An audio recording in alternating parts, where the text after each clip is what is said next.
Final Fantasy is a big franchise. It's one of those series that's so big it's difficult to keep track of exactly how many entries there are.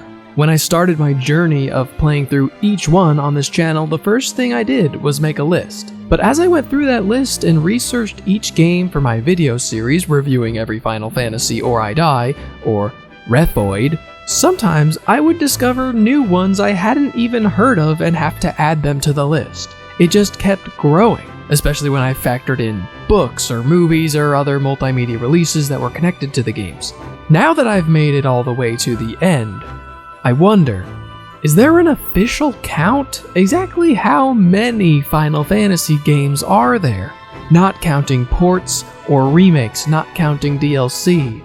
According to my research, scouring wikis, articles, old gamer blog posts, and reading The Legacy of the Crystal, an unofficial guide to Final Fantasy released by Final Fantasy Union, there are over 100 Final Fantasy games.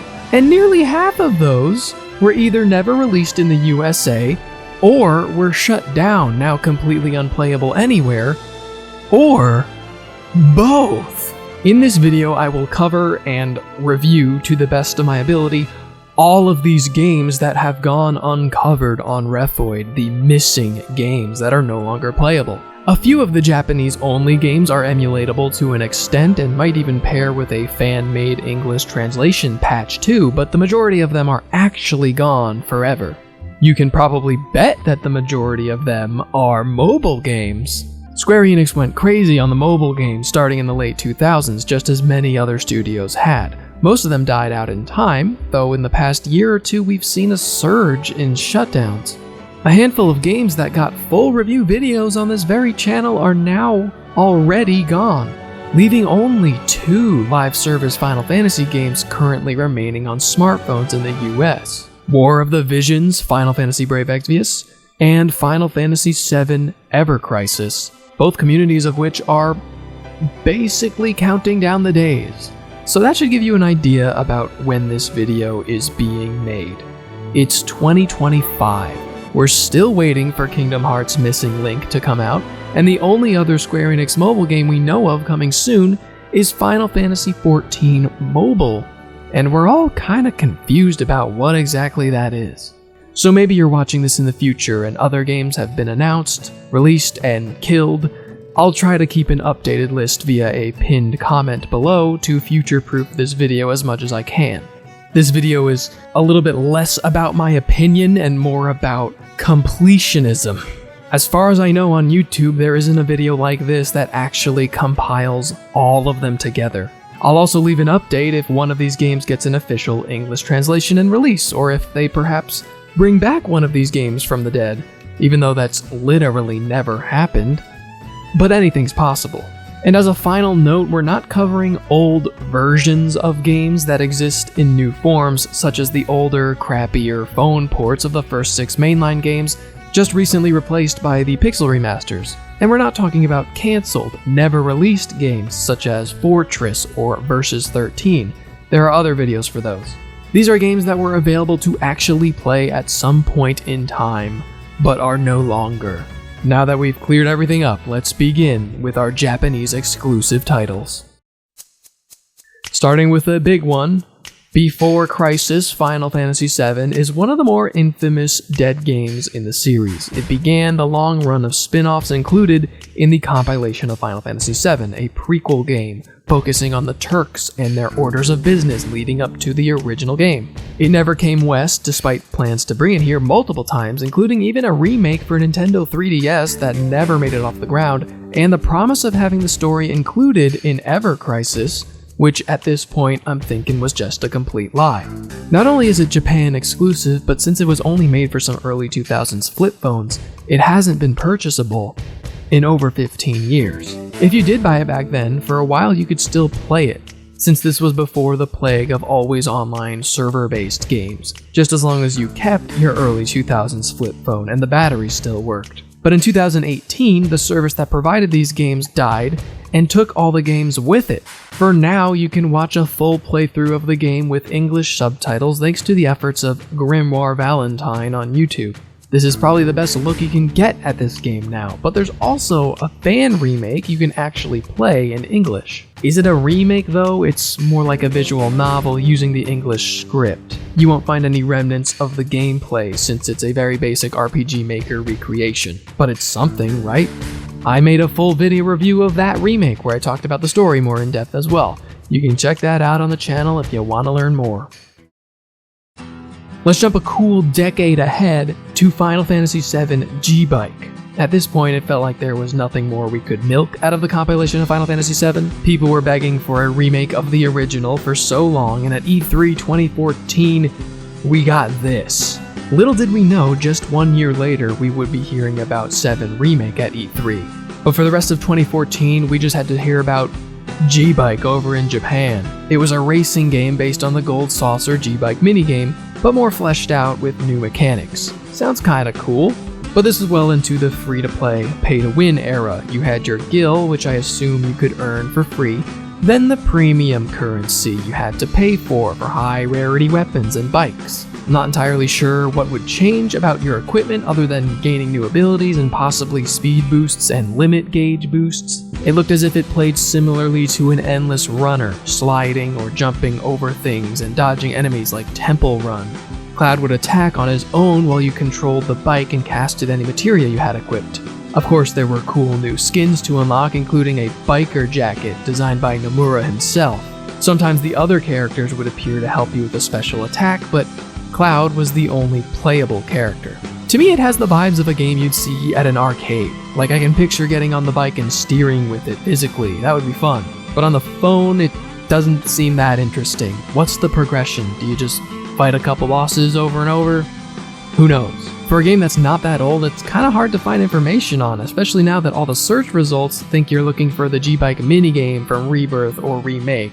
G-Bike the game is kind of getting buried now, but it seems like a game that's not going to be missed anyway. Just 11 months after its release, they announced that Final Fantasy VII G-Bike would be shut down forever. That's it for 7, so let's talk 13. Well, not really 13, but it is Fabula Nova Crystallis, the name for the compilation of games that were supposed to be set in the same universe as 13, but it really didn't work. We don't need to get into it. Remember Type 0? They were going to make that into a whole sub-series. 3 years after Type 0 came out and still before it came west, we already had a mobile live service spin-off called Final Fantasy Agito. It is an alternate timeline prequel to Type 0, meaning the events that would correspond over the story would change what we know is supposed to happen. You played as a custom character attending the same school as Ace and the other deck of cards themed, iconic, memorable characters, as well as some new faces learning about the history of the Agito. If you played Type 0, this is a familiar term for an ancient godlike being prophesized to appear during the end times. Unlike the game it's based on, the player did not have free control over their actions, as combat brings back the classic active time battle system. You also don't play as a whole squad of classmates, but they do appear to support you via summons and things like that. There's even a bond system with minigames to improve the classmates' affection for you, and I assume this is how you unlock their summon abilities, but I don't really know.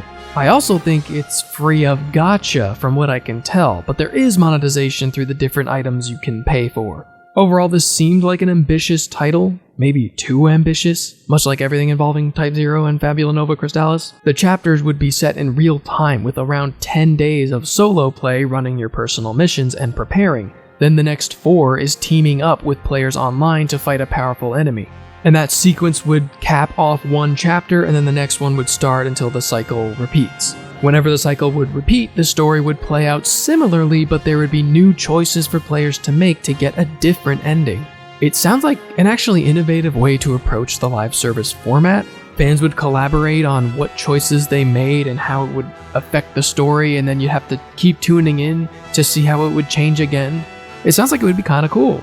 But the game shut down about a year and a half later, though Square Enix sought to replace it right away with Final Fantasy Awakening in 2016. It was still set in the world of Type 0, but seemed like a completely different game otherwise. Development was outsourced to Perfect World in China, where the game first launched, with future plans to go worldwide. It was a completely different game. Combat was more action-oriented hack and slash with a top-down view, You played as a generic classmate again, but you could only pick from a swordsman, a gunner, or a mage, and this time you could fully recruit Type 0 classmates to your team via a gacha system. There was no more specific solo gameplay separated from the multiplayer, and the story was no longer a focus, but it was technically the same idea of an alternative prequel.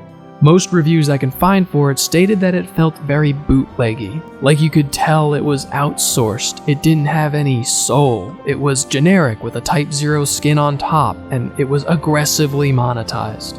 How sad that it replaced a game that sounded better in every way, although you could marry another player in this one. I don't know what that did, but you could do it.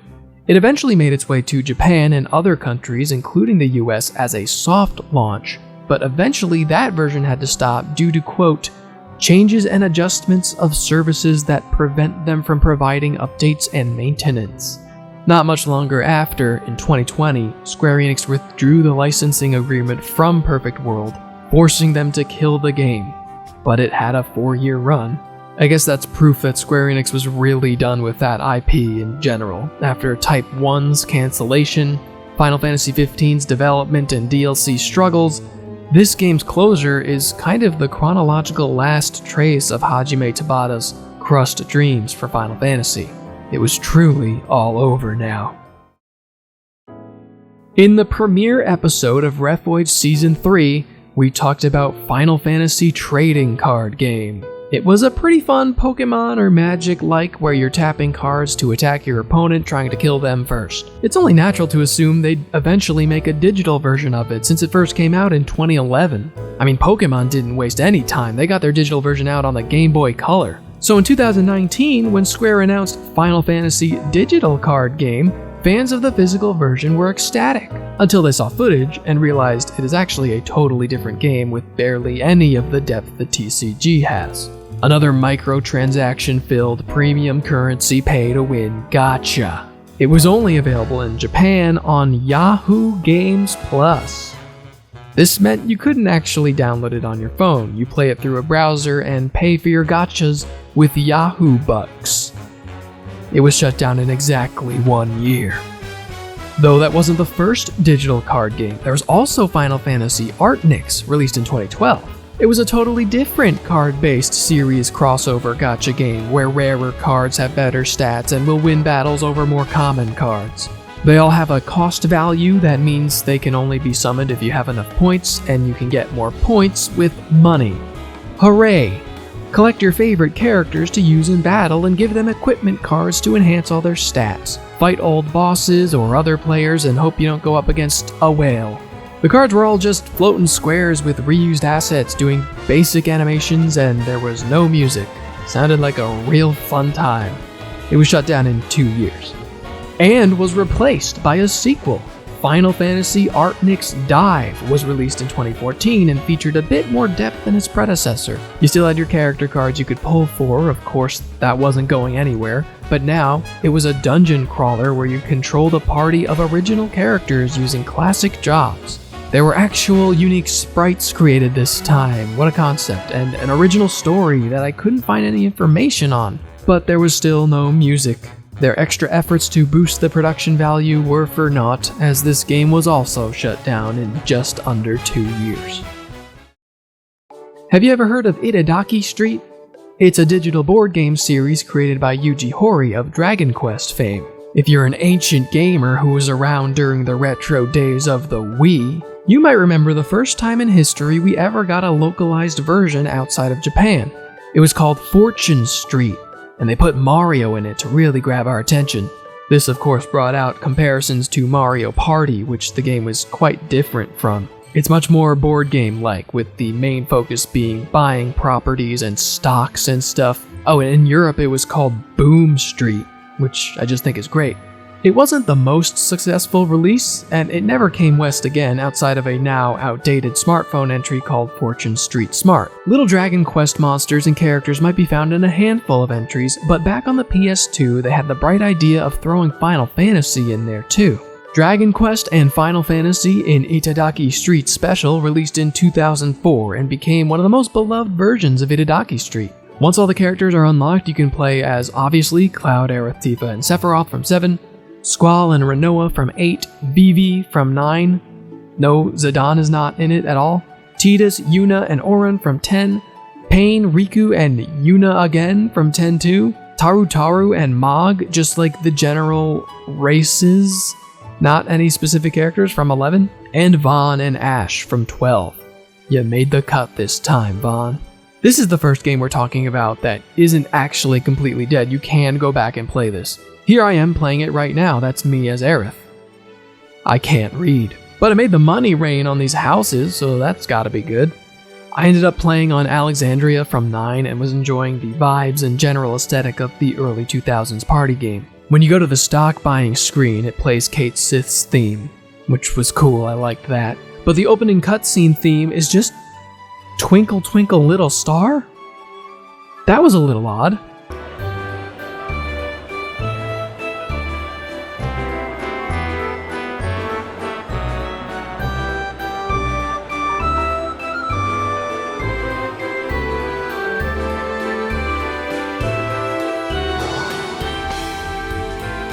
I know there's a fan-made English patch out there, but I couldn't get it to work. Seems like a fun game. Guess I'll have to stick with playing Command Board for now. Next up is Dragon Quest and Final Fantasy in Itadaki Street Portable for the PSP. This is almost the same as the PS2 game with different characters. Yuffie is now playable. They traded Vivi out for Zidane, which makes more sense. And they also added Penelo, Bosch, Balthier, and Fran from 12. This is the only example in history where Final Fantasy XII got the most attention in any crossover. It was the perfect short span of time where that was the most hyped game getting the attention before everyone just stopped entirely. And all the 10 characters were removed to make room for them. Can you imagine removing 10 characters to make room for more 12 characters? It's like an alternate universe. At least there's still a 10 stage. But yeah, otherwise it's basically a port of the PS2, so if you want to play a worse version of Special, you can still play this game with a fan translation that mostly works too.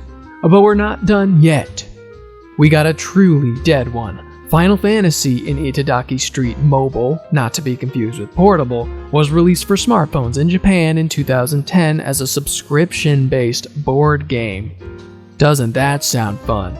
Apparently it was, because it was such a hit they later updated the game and threw the Dragon Quest name on there too. For a brief period of time, this was the only Itadaki Street title where Final Fantasy didn't share the limelight. And, like Dissidia Duodecim, it included Lightning as a playable character before 13 came out. Yeah, I know, you're looking at footage from the PS2. I'm gonna be real, I can't find even one surviving image of this game besides the logo and this promotional image for Lightning.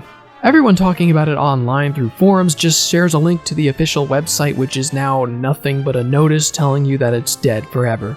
We can use the Wayback Machine to see a news timeline, some maps, and some characters. Wow, Cloud was in it? Really? The Legacy of the Crystal, an unofficial guide to Final Fantasy, includes 2 images from it. Here's Cloud standing next to Squall, I think, and here's Cloud standing next to, I think, Palmito from Dragon Quest VIII? It looks just like the non-crossover Itadaki Street Mobile that preceded it, which I have footage of here. Are you over the board games yet? Because I am. Too bad, because Dragon Quest and Final Fantasy in Itadaki Street 30th Anniversary was released for the PlayStation 4 and Vita in 2017 for both series' 30th anniversary. But I gotta say, as a big celebration game, the character roster is not as big as I hoped it would be. At least we got a little more love for the 2D games, with my boy Gilgamesh and Kefka being added instead of their respective protagonists. They just keep up with the bizarre choices though. I can understand if Butts and Terra aren't as iconic as their villains, but then we get Golbez instead of Cecil. I don't know about that. The original trilogy gets no love, and Noctis has arrived to represent 15, and Minfilia. Wow, Minfilia is the rep for 14 and not Y'shtola. Remember, this was 2017, that's when Stormblood was coming out, so the Y'shtola fandom was very much alive, and Minfilia was... Well, we don't need to get into that, but there you go. The only game where you can play as Minfilia. I know that an English translation for this game was being worked on at some point. I don't know how far it got or if it's any good, but technically this is the most accessible game in the series, just because it's newer. You could maybe still find a copy in a used game store if you live in Japan, but that's actually it now for Itadaki Street. We're done. We're gonna move on briefly to another sub-franchise, Final Fantasy Unlimited, the rarely talked about standalone anime series featuring a man with a demon heart dirt gun. I'm not gonna get into the weeds with it because this isn't about the actual anime, which did officially release in English. You can watch all of them on YouTube if you want, or you could check out my own video review on this channel. Right now though, we're talking about a mobile game spin-off. Final Fantasy Unlimited with You was released in 2002 for mobile phones. This is another one with virtually no paper trail. I tried searching for this and my own video was the first result. That ain't a good sign.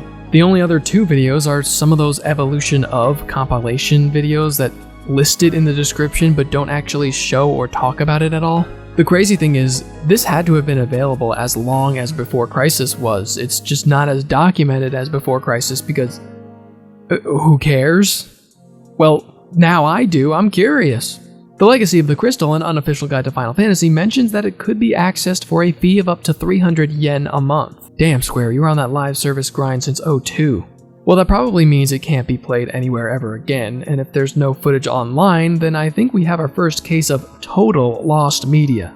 The unofficial guide at least gives us some info about it. It featured the same plot as the anime, allowing players to reminisce about the show. Points accumulated through play could then be used to purchase more characters, and ringtones from the anime could even be purchased for an additional fee. The only images we have show two distinct modes, I think. This Chocobo flying mode where you might have to catch things, and this turn-based battle looking mode that I assume is exactly that. But that's the best I got, guys, sorry. Much more is known about its other spin-off, FFU on PC Final Fantasy Unlimited Labyrinth Kuroki Dream Memory. A strange, super low budget, sort of visual novel, sort of card game thing. The story again goes over things that happened in the show, but it's delivered through still images taken from the show and voiceover. They did get the original cast to voice act the whole thing, and that is the 1 ounce of production value it has. The other part is a deck builder where you and your opponent place cards on the 3 slots in front of you to trigger abilities and try to bring the HP down to 0. Each card has HP of its own, AP, I'm assuming ability points, I still can't read, and crystal value, which I think is the cost to play the card. Looks like it works the way Magic does, where you can send a card to attack, but the enemy will tank its hits with the card in front of them before letting themselves get hurt, that kind of thing. The only footage I have to go on is this one guy's playthrough on Nico Nico Video uploaded in 2008. It's around 2.5 hours total, but I don't even know if that's the end because in the last part he loses the battle and the video just stops. Apparently there are multiple endings depending on the choices you make. We don't have the full story here. The game files were surprisingly preserved via the Internet Archive, but the installer doesn't work. It just tells me, but look, all the voice clips are here intact. And the README files can be translated easily. Whoa, you can get an 800 by 600 desktop wallpaper and it's compatible with Windows 98? Wait, look, explanation of card battle rules.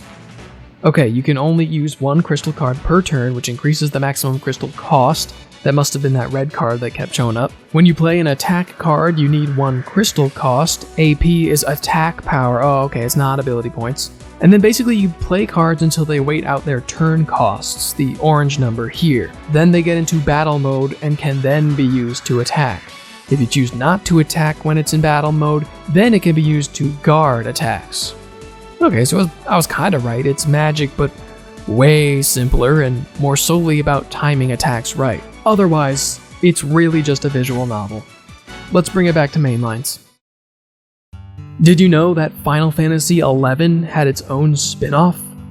I don't mean an expansion, I'm talking about Final Fantasy Grandmasters, another online multiplayer set in Vana'diel for smartphones only in Japan. It was released in 2015, the same year Rhapsodies of Vana'diel came out, past the prime of Final Fantasy XI's popularity. And I believe at the time they were working on a straight-up mobile re-release of 11 before it was canned. They prioritized releasing Grandmasters because, well, it's a microtransaction gacha game. It's going to be so difficult to avoid repeating myself in this video, I apologize, but that describes at least half of the games we're going over today. Grandmasters still feels like Final Fantasy XI. Same-ish world, same music, same races to choose from, same storyline. But you're walking around the map with a top-down view and all the gross mobile game counters, gauges, and buttons cluttering the top and bottom of the screen. It was multiplayer, but not really massive. You could watch players walking around with you and could join them if they were fighting a battle. The world wasn't seamless. There are areas you can jump into and they'll ask you to choose a quest, then you'll have 1 hour to complete it before it expires. I know that's probably to prevent idling, the same way there's a time limit for 14 dungeons and instanced areas. But this doesn't feel like a great portable game. It's not something you can take out for a quick fight. A quest is something you kinda need to be present for over a decent amount of time, even if you flip auto battle on. Combat works similarly to 11 with ATB and spendable TP points for abilities. TP regenerates over time too, but I'm sure if you really need it quick, you could probably pay money to fill the gauge up. As for your equipment, that's where the gacha comes in. I hear it was fairly generous with giving out currency, and fans of 11 were generally happy to play this. It had a solid run, only ending in 2019, but I'm sure if you asked those fans if they could have had a full version of the real game, they probably would have chosen that. It didn't do so hot in the first year, but people liked it, so they kept trying to improve it with its very own 2.0 update overhaul to rebalance some things and improve the gacha system, but ultimately they just had to shut it down. Did you know that Final Fantasy Explorers had its own spin-off? You might not have even known about Final Fantasy Explorers, making yet another mobile MMO, an MMMO, now based on one of the more obscure, lukewarmly received games in the series 3 years later, was not a recipe for success.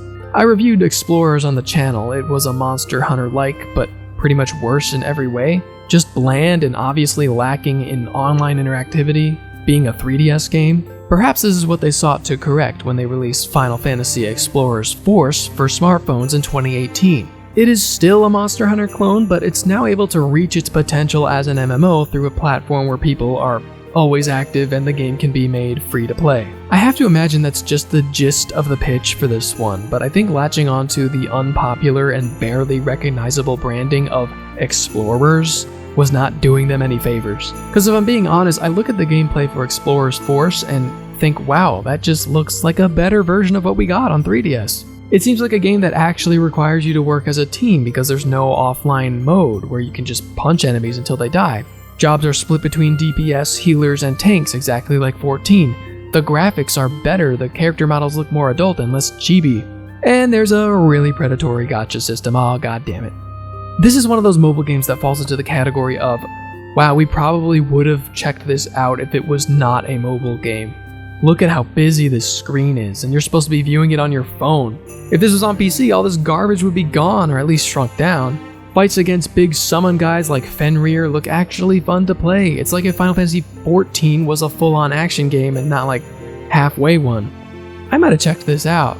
Though the story looks like a lame afterthought, almost visual novel-style 2D anime characters totally contrasting with what the actual game looks like. Look at this frog lady. What's going on with her? If you remember any of the features from the original, it's probably the trance system that allowed you to transform into certain protagonists from other mainline titles. So you know that was probably the most monetized aspect of this game. I do think it looks kind of fun, but there seemed to be just too many poor decisions made for it. No one was feeling the hype, and Explorers Force was shut down within 11 months. Did you know that Final Fantasy Tactics had its own spin-off? It was a smartphone game called Final Fantasy Tactics S. The S, I'm assuming, stood for social, as there was a heavy emphasis on the online multiplayer element. The art style and music were based on the two advanced games rather than the original, and included jobs found in those games as well. It was stage-based, but did not involve tactical movement or attack range. Stages were a lot quicker, as you would assemble your squad and just fight the enemy head-on by using your abilities in seemingly no particular order. All of the strategy was in your team build. The battle itself looked like a completely automated thing. I have to assume thought was involved. I have to assume where you placed your pawns mattered for the order of attack or something, but this looks so bare bones. I can't seem to find information on how the game was monetized, but I do know you could unlock characters from other Final Fantasies, and they added a ton of never-before-seen jobs that can be acquired with tickets. and that screams gotcha. The new jobs are interesting to think about though. We got Air Samurai, Musician, Mini Fighter, Vampire, Male Knight, Pisco Demon, Destroyer, and Druid. Let your imagination run wild with how those might have worked, cause we may never know. You could join a clan of other players which actually fit into the series themes, since that's where the story is based around in Advance and A2. The story here is practically non-existent though, which I would say is a big problem, but if we're being honest, that's exactly the direction the series has been going on since the Advance games. Tactics is a confusing series. If you compare the original game to its most recent release, which is sadly this one from 2013, they're polar opposites. How did that happen? Tactics fans are very vocal about what they enjoy most about the original PS1 title, the deep story and the complex tactical gameplay. Final Fantasy Tactics S doesn't have a story and it doesn't have tactics. It was shut down in 13 months. Did you know that World of Final Fantasy had its own spin-off? That one was at least a little more popular and well-known than Explorers. Released a year after the original in 2017, World of Final Fantasy Meli-Melo made its way to Japanese smartphones. If you don't know what World of was, you can check out my review. This is going to be a reoccurring thing, by the way. Basically, if Explorers was a Monster Hunter Final Fantasy, then World of was a Pokemon Final Fantasy, right down to the throwing things at monsters to capture them, fight with them, level and evolve them. It was kind of a fun game. Meli-Melo is basically, what if we made a gacha version of that? When or if this takes place within the continuity of the original game, I don't know, but you'll find familiar faces in Enna Crow, the grumpy fairy girl, and Tama. Also, there's a new character named Mel. I don't know if he has to do with the Meli-Melo title or not, but the combat looks very similar to its predecessor, turn-based, elemental Pokemon-esque fighting, and it does include that quirky twist of being able to stack your monsters on top of each other for added benefits and risks. Monster collecting combined with gacha banners sounds pretty dangerous to me, but it's not a competitive game, it seems to be stage-based. You just need to spend your stamina and get to the end of the Candy Crush Road and try your best to 3-star every level. I really don't know what else to say. It looks cute, doesn't seem fun though, and probably wasn't because it died about a year later. Just 1 month after the release of World of Final Fantasy Maxima, a new version of the original with added features, some of which were Meli-Melo related. You could find Mel himself in it and capture him for yourself, oh boy. You could also unlock the opening movie, which is quite pretty, and is the only somewhat official record of this game even existing, so that's something. The World of moniker has not been heard of ever since. Alright, enough spin-offs, let's get a little weird with Pictlogica Final Fantasy, a puzzle RPG released in 2013 for smartphones. Now the RPG part sort of escapes me, kind of like how Theatrhythm is technically an RPG rhythm game, but the RPG part doesn't actually matter. I'm sure the characters have different stats and deal some more damage than others, but the gameplay is about the puzzles. It's Japanese only, but the good news is you don't really need to read to understand how it works. You do if you want to read what the gacha banners are and stuff like that, but I figured out how the gameplay works practically as soon as I saw it on the screen. You have these rows and columns, and there are numbers listed for each. A single number means you must fill in that many blocks side by side within that row.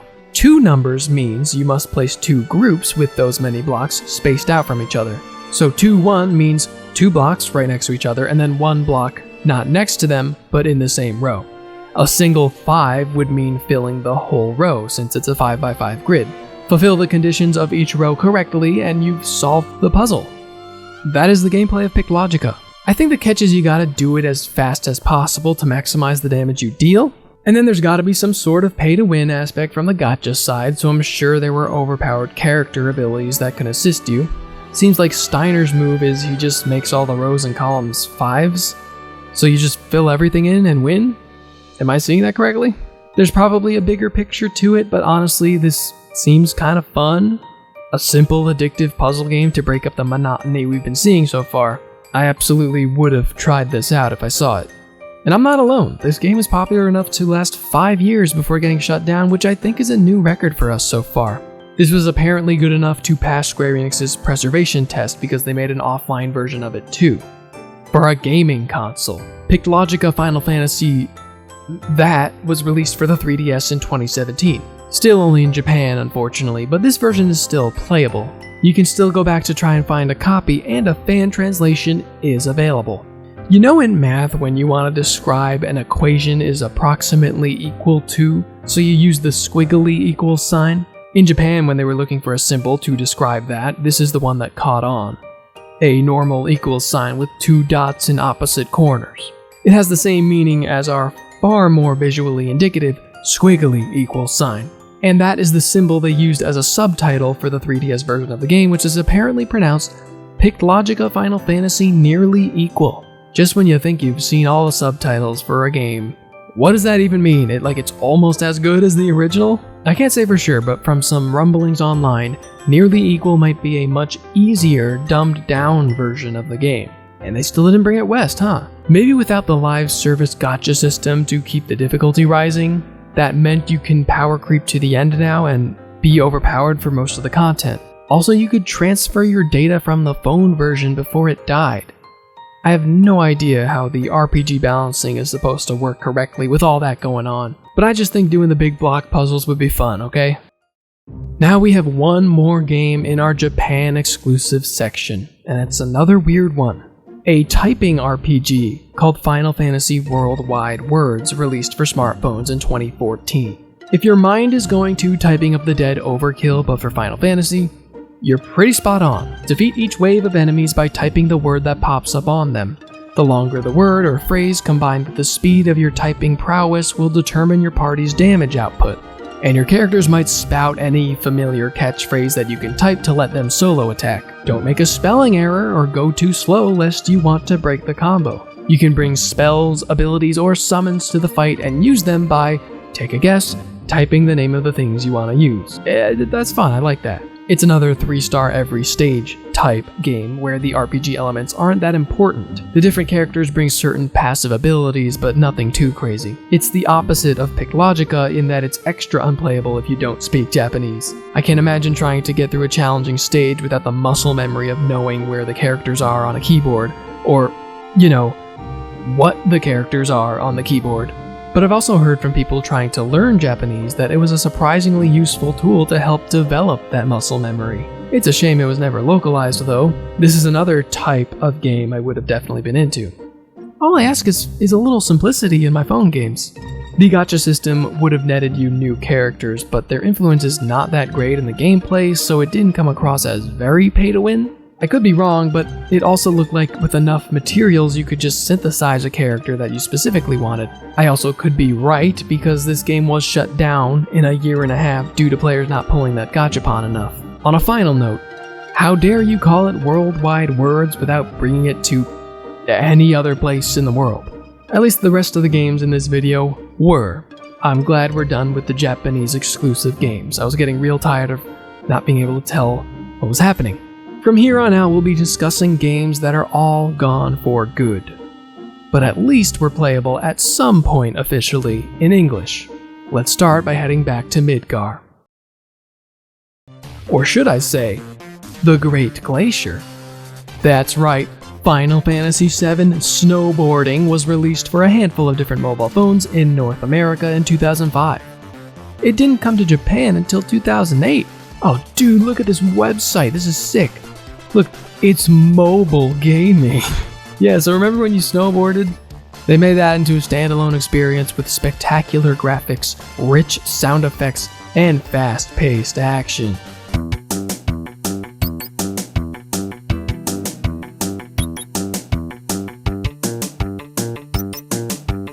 With a whopping 3 levels and 2 modes, this is like having a PlayStation in your very own Vcast-enabled Verizon wireless mobile phone. In time attack, you gotta go fast. In score attack, you gotta get as many balloons as possible, and you gotta go fast. But like many others we've discussed, it died when that service provider shut down in 2018. Along with it, we lost Dirge of Cerberus Lost Episode Final Fantasy VII. An ironic title for a midquel spin-off of the original Dirge of Cerberus released the same year in 2006. This one's interesting because it's not some small minigame. They seem to have just ported over Dirge while making as few sacrifices as possible. The gameplay is more or less the same. It is a third-person shooter on your 2006 cell phone. It's also a canon storyline. In the middle act of the PS2 game, Vincent is en route to Shinra Manor via a helicopter that gets shot down. The next chapter starts at Shinra Manor, just glossing over how he survived or what happened along the way. Lost episode is what happened along the way, and now that piece is just missing forever. Though not entirely. Some of the full version is preserved only through ultra low definition gameplay uploaded to YouTube, but the demo is somehow totally preserved and available to emulate. When Lost Episode released in Japan, the demo was preloaded on Panasonic Foma P903i phones. Can you imagine today buying a new phone and it comes pre-installed with a Demon Boy with a gun game? Like, was that a selling point? Thank goodness for strange marketing tactics, because the dedicated VII fans were able to extract the demo APK and put it online for others to see firsthand. It covers the first 5 chapters. I went over the story of the full game a bit in my review of Dirge, so you can hear about it there.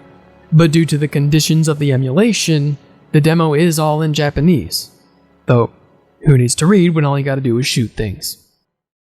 One last quick mention before we're done with the compilation. Final Fantasy VII The First Soldier was released for smartphones in 2021 and lasted just a little bit more than 1 year. On my quest to review every Final Fantasy, I did manage to play this for myself and give it a real review, if you seriously want to hear all about it. So I'll keep this brief.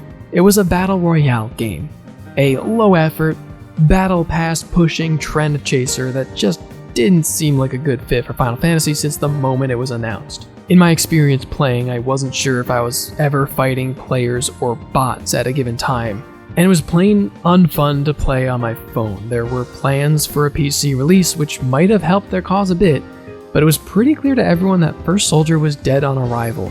The whole thing was just a bad idea. But traces of it remain through Final Fantasy VII Ever Crisis, which includes a storyline called Final Fantasy VII The First Soldier. But that story has basically nothing in common with this game aside from the title. There wasn't a story in First Soldier, it was just a battle royale, loosely starring Shinra trainees fighting each other. I guess Glenn, Matt, and Lucia, the characters from the Ever Crisis storyline, are meant to be stand-ins for the custom player-created Shinra trainees from the game. That's the only connection I can see. The point is, nothing of value was lost.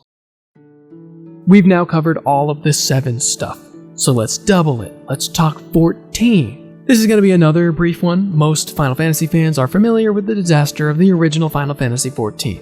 I talk about it in my Realm Reborn review, and there are a ton of other videos about it on YouTube. People love talking about it because it's an inspiring tale about a development team turning a complete dumpster fire into a gold mine that is A Realm Reborn. But this video isn't about success stories, it's about failures. Since then, the A Realm Reborn moniker has been dropped, so it's just called Final Fantasy XIV Online, which makes sense because having a subtitle like that just doesn't sound good for an ongoing MMO. But make no mistake, this is a completely different game than the one with the same name that came before it. A Realm Reborn was a 2.0 update overhaul that changed everything about how the first game played. Core battle mechanics, map structures, and story. The story is technically a sequel, yet players are still expected to start there because 1.0 is just gone. Released in 2010 to immediate criticism for its loads of bugs, unfinished nature, and boring gameplay, Final Fantasy XIV 1.0, as it's referred to now, may have been the worst launch in series history. And whenever curious fans talk about wishing they could see what it was like, those who are around almost always respond with, "No you don't." There are allegedly private servers out there that let you walk through the 1.0 maps to get a feel for how terribly they were designed, but there's no functionality to anything there. I do find it weird with how immensely popular 14 is and how much resources the developers should have. They never bothered to give us a way to see that 1.0 story. Like, who cares if it's boring? A Realm Reborn is boring. Why shouldn't we have the context for this world-ending calamity that all the NPCs go on about? New players will always be given the advice by old players to look up documentaries and story recaps and cutscenes to get a feel for the in-game and meta story of 1.0, because it enhances the experience of playing 2.0. But the actual game provides nothing like that. That's just so weird. You had to be there, I guess, for 2 years, and if you weren't, sorry. Okay, let's add 1 to that and get to 15 games. Final Fantasy XV had a lot going on with its controversial multimedia story approach. I already tackled all of its dead games in my video called Every Final Fantasy XV Prequel Explained, which was structured very similarly to this video. But for the sake of being comprehensive, I'm still including them all here. If you want more depth and research, go watch that one. We're gonna blaze through these. Justice Monsters 5, released for smartphones in 2016. It is an in-universe pinball game that Noctis and his friends enjoy. It's playable in 15 at some of the diners, and the gameplay, from what I can tell, is almost the same. Maybe a little less complex and missing those beloved microtransactions. I don't know, it was shut down in 7 months. Our next game is technically not a Final Fantasy game, but it exists as a promotional tool for Final Fantasy XV. King's Knight Wrath of the Dark Dragon released for mobile phones in 2017, almost a year after 15, after that sloppy launch and negative reception. There are a couple instances in-game where the party will reference King's Knight. It's something they enjoy playing together on their phones at campsites. This real-life app you can download and play is meant to be that same game. Isn't that immersive? That's why there's no Final Fantasy branding in it, but I still consider it part of the series. They didn't want to break the fourth wall too hard, and I respect that. It also doubled as a reboot of Square's original King's Knight NES game and plays similarly. It's a scrolling vertical shooter, now with microtransactions. But it was a year late to the 15 party, and was also just asking a lot of general audiences to wrap their head around conceptually. It's a 15 spin-off with nothing telling you that in the game, and you're supposed to care because Noctis likes playing it? I don't know, it was shut down in 8 months. Let's get away from phones for a little bit. One of the most interesting collectible bits among 15 fans has got to be Final Fantasy XV Episode Duscae, released for the PlayStation 4 and Xbox One in 2015. Effectively, it was a demo for an old build of 15, predating the final release by over a year. It's based on a section that would appear in the final game, but the story is a bit different. There are mechanics that didn't make it to the full release, and the UI is slightly changed. It's pretty chunky too, providing a good couple hours of gameplay. It was used as a pre-order incentive and only available via a voucher code included in the Day 1 edition of Final Fantasy Type 0 HD, meaning it is actually still playable to those who have it downloaded, but there are a finite number of copies left in the world. You yourself, if lucky enough, can track down an unused copy from a reseller and play this on your PS4. The vouchers list an expiration date, but it was not honored. They never took the game down. I can tell you this for certain, because I did track down a working copy for myself, and I talked all about that experience and the game itself in my 15 prequels video. So it's not technically dead, but it kind of is. I'm including it anyway. Next up, we have another demo, and this one is even more special. Platinum Demo Final Fantasy XV was released in 2016, a full year after Duscae, and its gameplay closer represented the final product that would come a few months later. What makes it unique is it's a standalone story prequel that cannot be found in any form in the final product. You play as young Noctis within adult Noctis's dream, hanging out with his little carbuncle friend and having a bit of self-discovery the night before he leaves his home for the big road trip. There are even direct ties to the anime prequel series Brotherhood. I wish I could say there was some loophole to get this one, but unfortunately it is actually dead. They made it available to download on the PlayStation and Xbox digital stores, and exactly 365 days later, it was delisted. And that was it. 15 was still getting DLC, but they didn't think the demo was necessary anymore, I guess. I completely lucked out because my friend came over one day and downloaded it on my PS4 way back then, and I never got rid of it. So you can see my full review of Platinum Demo, you guessed it, in the 15 prequels video. But now I want to bring up some more 15 content I never actually covered on this channel. 15 is the death that keeps on dying. One of the many strange development choices for this game was how badly they seemed to want it to be a live service game. From its launch to its last DLC, so many parts of the game were changed. Free new content updates were added too, and a few of them were crossovers. There's a whole 14 quest line that's basically a parody of it, and there's a quest line with Terra Wars, a smartphone game that as of today is, that's right, dead and unplayable. But we talked about those two in my big review. Their quests are still in the game, but there are 2 others that are not. For just a 28-day period in 2017, Final Fantasy XV was updated to include an option on the title screen called Moogle Chocobo Carnival. It featured Noctis without his boys, dressed up like he went shopping at the Square Enix store and exploring Altissia during this big festival. It was kind of like if the whole city was turned into the gold saucer for a day. Mascots galore, balloons, confetti, and a bunch of minigames. Also, the official Square Enix Cafe was available, and you could have a couple of the meals from their real-life menu. I've come up with a new recipe. Use the camera to find all the hidden mooks throughout the city. Everything earns you collectible Chocomog medallions to spend on prizes like this Choco Mariachi outfit. It was made available again for another brief period of time later that same year, but after that, it was gone. Hypothetically, if you never updated your version in the 8 years after that, you could still play it, or thanks to some extremely dedicated fans, you could mod it back into the PC version where it mostly works. This is the only living trace of this event. But 15 is just so weird. Why have a special event that runs limited time when we're not talking about an MMO or an online game? You could just keep it in the game very easily. Was the incentive to make people who hadn't bought the game buy it quick so they can get in on the Moogle Chocobo Carnival? Just such a weird development process with this game. The second limited event, yes there were two, was a crossover with Assassin's Creed of all things.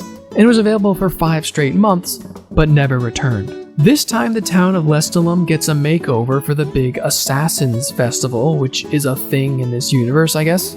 So strange to see basically the Assassin's Creed logo all over the place. There's more than just minigames here. They wanted it to feel like Assassin's Creed. You are sneaking around, stabbing enemies in the back with the arm dagger thing. You are jumping off towers into haystacks to await your prey, and you're decked out in a cool white hooded robe. One of these robe variants was only available if you played both this and the Moogle Chocobo Festival by obtaining the Dream Egg in that one and bringing it over to this one, where it would then hatch and give you an exclusive costume. That's more limited than like the average gacha game costume. Why? Why were they doing this? Anyway, it looks like good work was put into this festival and it was fun to play. It had its own storyline too. Noctis isn't alone. Prompto joins him in the festivities because, and I'm serious about this, Assassin's Creed is both their favorite game series. It's happening, isn't it? It's really happening. What's got these two so excited all of a sudden? The two of them happen to be rather fond of the Assassin's Creed series. You would be too if you played it. Loki and the Empire invade the festival in search of the boys as Noctis feels his powers fading. Remember Loki? And in the end, he kidnaps Holly and her crew has to use their expert assassin skills to rescue her. Remember Holly? Anyway, I would have liked to try this one. Unfortunately, not even mods could save it. And for all intents and purposes, it cannot be played anymore. This is because the Chocomog Festival was added in a patch to the game, but the Assassin's Creed one was a separate download you actually had to go to the store and grab. It was free, but it was delisted and it stopped working even if you still own it. Again, I don't understand why it worked like that. I guess this one was a licensing issue? Your only chance is to essentially jailbreak a PS4 and hack your way into an old version of 15 by jumping through a whole lot of hoops. And this only works if you downloaded the Assassin's Festival DLC in 2017. And I can't verify if this method was rendered unworkable via a later firmware update because, as far as I know, the last time this was done was at least 3 years ago. Good luck if you're gonna try it. Now what if I told you there was one last update, one last piece of content added to Final Fantasy XV after the episode art and DLC? And the reason it's not playable anymore was not because it died, but because the platform in which it was exclusive to died. In 2019, Final Fantasy XV was one of the many launch titles for Google Stadia. It included all previous DLC and updates except obviously the two we just talked about, but it also included an exclusive DLC for Stadia users only. It was a pack of 4 minigames titled Crazy Challenge. These crazy challenges were a race course with the monster truck regalia, a race course with the flying regalia, an endless battle with Magitech armors to see how long it can last, and a battle mode in which you fight big enemies who were only previously available in the Comrades mode. It all seems utterly underwhelming. I mean, how much work did they realistically put into this? One of the games is literally just spawning an enemy on you until you die. That's the whole thing. PCGamer.com stated the Crazy Challenge DLC feels like it was made in one afternoon by a bored intern. The races were especially bugged out because they basically just dropped a bunch of stuff on the open world map and called it that. I don't think a single new asset was created for this. My theory is Google was just throwing money at anyone who would take it for some sort of exclusivity power. They asked Square if they could give us a new mode without specifying or giving any detail or requirement. So Square said, sure, why not, free money, and then they did the absolute bare minimum. Sadly, Crazy Challenge was taken from us along with Google Stadia in January 2023. And even if the community was at all willing to try and save it with mods, they probably couldn't because cloud-based gaming is stupid and dumb.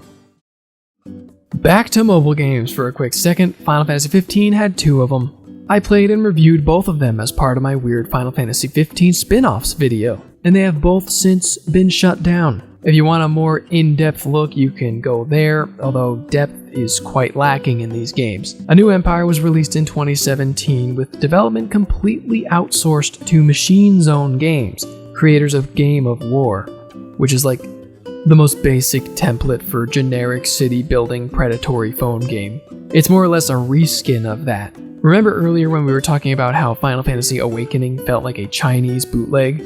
That's exactly what this felt like. PNG images of characters showing up to tell you to click on a building is about as far as the 15 connection goes. It's one of the most aggressively monetized games I've played, and there's absolutely zero substance. You can invade other players' cities, but it's just a numbers game. You just lose if you haven't been playing for as long or haven't spent as much money. That's it. Now that I've played them all, I can say for certain, this is the worst Final Fantasy game of all. But somehow, it just kept bringing in money. It took 7 years for them to finally shut it down in 2024.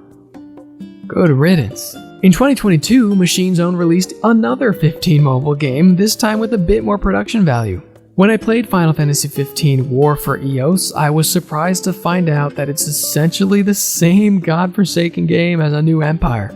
There were a few new features. There were better graphics, a quote-unquote combat mode in which you just watch the characters fight and barely provide any input, but at its core it's still that city-building crap where you just watch a huge timer go all the way down or pay money to make it happen instantly. And it still feels just as bootleggy, even with returning voice actors who somehow sound like they're doing impersonations of themselves. I have to read you part of the official description on the App Store because I feel like it totally conveys what I mean. With FF15 War for Eos, you will feel like a hero of a movie and will be able to create your own scenario and plan the desired termination. There are no rules in this game, all is done by magic. Build a powerful empire in the world of warfare with unified strategies and structures to win the wars. It's like they prompted an AI to write that, and it saw war in the title, so it just talked about war, and then it threw in magic because it also saw fantasy. It's so lazy. What happened to shame? Where is literally any mention of Noctis, the Kingdom of Lucis, anything about the game it's based on? Who is playing this? Who downloads this and then dedicates so much time to playing it? You will feel like a hero of a movie and be able to create your own scenario. What does that mean? Shut your lying mouth. Plan the desired termination. That just means nothing. I hate this slop. At least this does have a story mode in which it retells the events of 15 with some big changes, such as Luna Freya being in the party. Although nothing very significant happens, it's just an excuse for more characters to be playable and more opportunities for selling you stuff. When I played it, the story only went as far as the Leviathan fight in Altissia, following up with you all now to report that it was never updated again. The only reason I can muster as to why this exists is because they saw A New Empire losing its numbers and thought the fanbase would be reignited and move over to this new and improved version so it can keep going for years ahead. No. You can't do that with these time investment games because your player base invested all their time into that old version. Coming out with a new one where they all have to start at zero again is just gonna be an excuse for them to finally quit and be free. Final Fantasy XV War for Eos was shut down 2 months before A New Empire in 2024. Should have been shorter. Whew, we are finally done with the 15 verse. Next, I want to briefly bring up Theatrhythm. I'm not including versions of games on other platforms that died unless they have exclusive content, so apologies for Crystal Chronicles iOS, who died as I was making this video. Theatrhythm Final Fantasy on iOS is technically a re-release of the original 3DS game, but it's a bit different and included songs that were not in that version. But it's all unplayable now, so too bad. Unlike the original, this version's free, but only came with 2 songs. Take a guess which 2. Go ahead, guess. Well, one was Xanarkand, which you may not have guessed, but the other one was One-Winged Angel, which if you didn't guess, you're gonna have to see me after class. For other songs, you must buy all of them separately in various bundles. Yeah, I don't think we're missing out on much.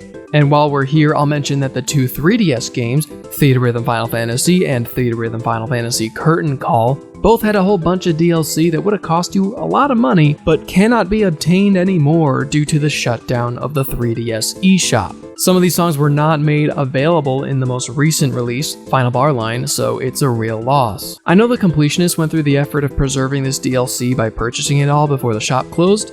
Glad to see all that charity money go to a good cause. There's also an arcade game, Theatrhythm All-Star Carnival, allegedly only available in Japan, though I've seen multiple people report spotting it in the wilds of USA. So technically not a dead or unplayable game, just a rare one.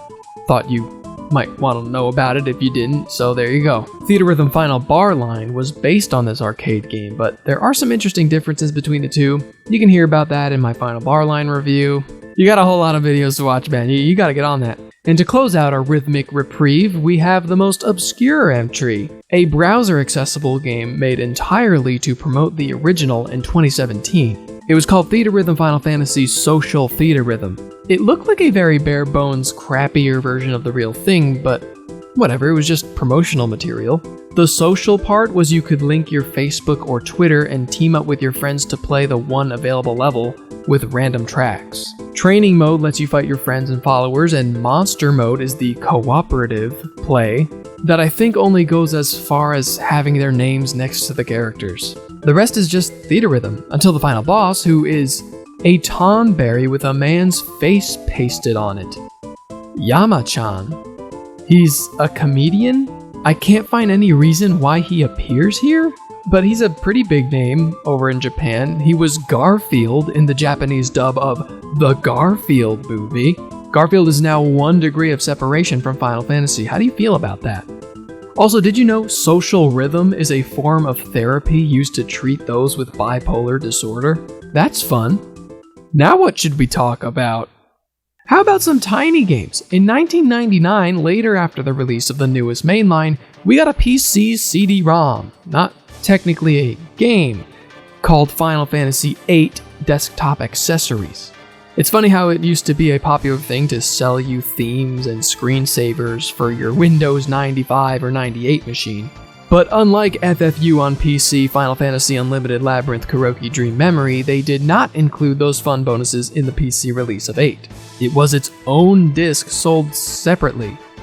And normally I wouldn't be talking about some small promotional thing like this, but it escalated into lost game territory when I learned it came with a fully playable version of Triple Triad.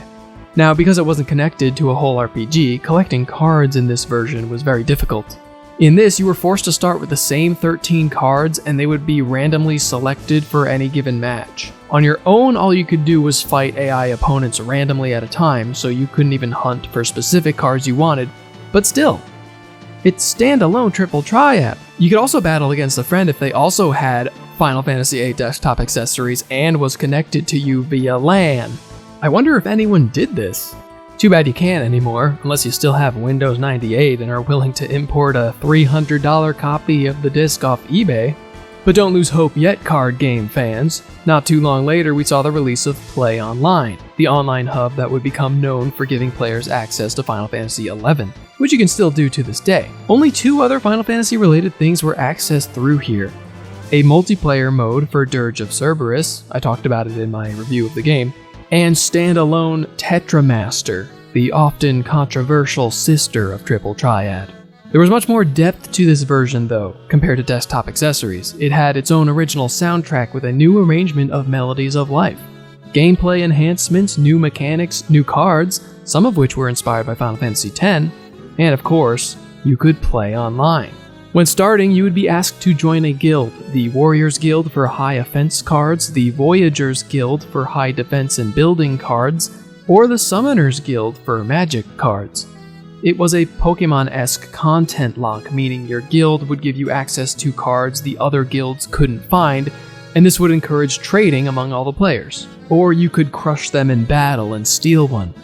That mechanic always felt brutal to me in a PvP environment. You could both agree to turn off the trade rule, but I imagine the stakes were very high if that rule was on. There was a 3-player mode, and I'm not sure how that would work, but the winner would take one from each, while the runner-up would take an additional one from the big loser, the 3rd place guy. Your deck could really get messed up if you played dangerously. Look, I hate Tetramaster, but I would have tried this. It seems like they made it much more interesting than it was in Final Fantasy IX. It wasn't included in your 11 subscription though, it was separate. It was $1 a month to play Tetramaster, and service ended permanently in 2010. But cards made a comeback in 2015 with the return of Triple Triad. This version was accessible through the Final Fantasy Portal app, which is basically a website for news about the franchise packed into an app. It's kind of pointless, but everyone liked having it thanks to Triple Triad. It was far more expansive than previous iterations, with its own solo mode that lets you fight all the protagonists from each mainline in order and through various difficulties. It was semi-regularly updated and had hundreds of cards to collect, a mobile game stamina gauge, premium currency you could pay for, the whole lot. And you could earn credit by exploring various articles and videos within the Portal app as well. Things were shaken up with the variety of new play modes they added, such as Reverse, where lower power cards become higher power and vice versa, forcing players to make different decks in different situations. I actually played through this one a little bit, enough to beat all the mainline protagonists. It was definitely more complex than I remember the original being in 8. I played it thinking I might do a REFFOID episode about it, since it was technically a Final Fantasy game, but I concluded that it was too small to be worth it, and I knew at the end of my journey I would be making this video, and it would probably be dead by then.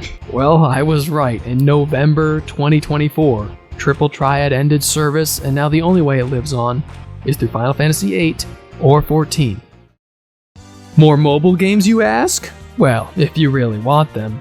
Final Fantasy Airborne Brigade was released in 2012 for smartphones.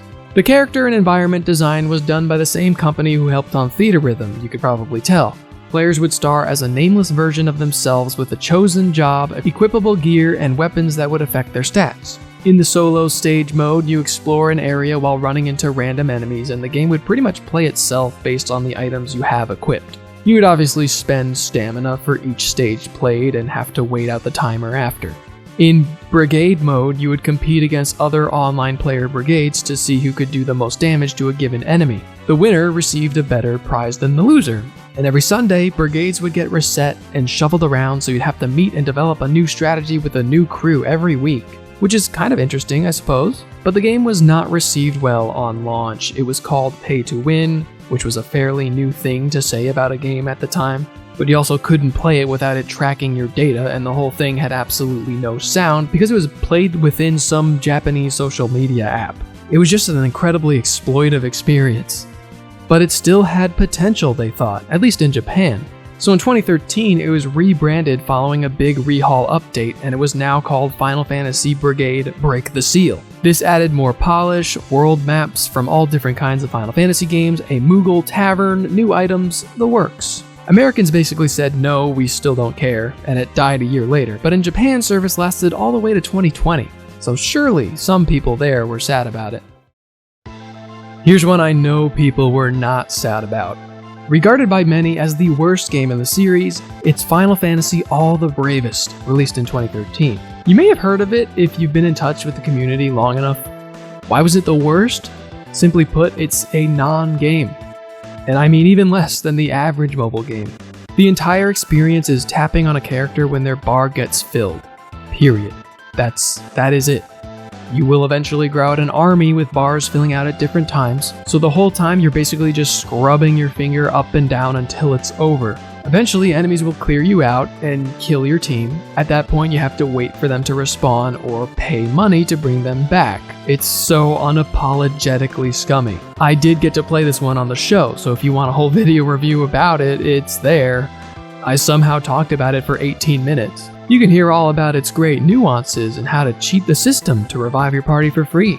The game was closed in 2022 for Androids, 2023 for iPhones, but it's not a live service game. It wasn't running on a server. So out of curiosity, I went back to it on my phone and yeah, it's still fully playable. Even the DLC packs that I got for 7, 10, and 13 are still there. You just can't download it anymore, and I can verify as of iOS 18.3, it still runs, but I'm sure eventually it'll just stop working. Now, I'm not going to argue with anyone who does think this is the worst of the worst, but in my opinion, that trophy still goes to Final Fantasy XV: A New Empire. There's something just even more disgusting about that experience. Let's change tone and talk about some popular ones. Final Fantasy Record Keeper was released in 2014 for smartphones. After a slew of thrown together low quality mobile releases like all the Bravest, Record Keeper finally managed to connect with people. So much so that it had its own quest line in Theatrhythm Final Bar Line. Yes, it was another big series crossover gacha game, but they learned how to be not as predatory and to put more effort into certain areas. This one has new original music and sound.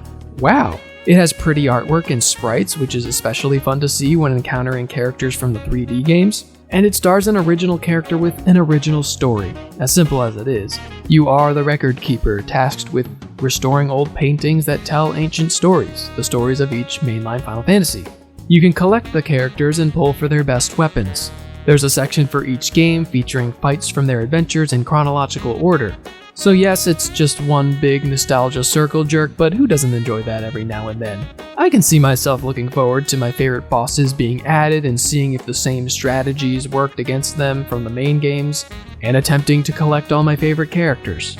Combat was a simplified ATB system where you could pretty much just attack, defend, or use 2 of your equipped special abilities. You would get a synergy bonus for using characters from the matching games in their respective stages. Over the years, mechanics and other systems were added. I'm sure the combat became much more complicated, but the basic idea of the game remained the same. They would regularly add updates that continued the stories of one of the main lines year after year until it was time to shut down. Worldwide, at least. Because the Japanese version is still going to this day. Crazy how effort can actually bring a game far. And speaking of, we have another successful gacha, Dissidia Final Fantasy Opera Omnia, releasing in 2017 around the same time as Dissidia Final Fantasy NT.